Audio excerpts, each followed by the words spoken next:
1 Pre-cleaning guide.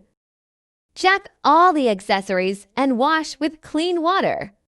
Remove the water tank and unplug the red rubber plug.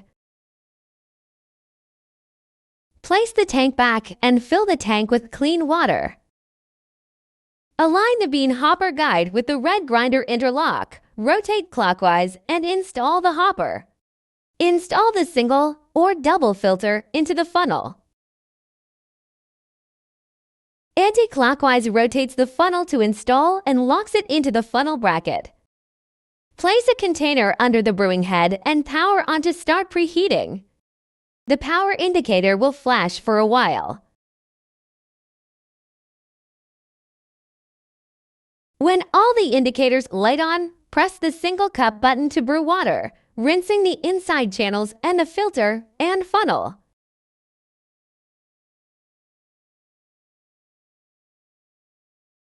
Empty the container and now clean the steam wand. In the preheated mode, turn the knob to the hot water position.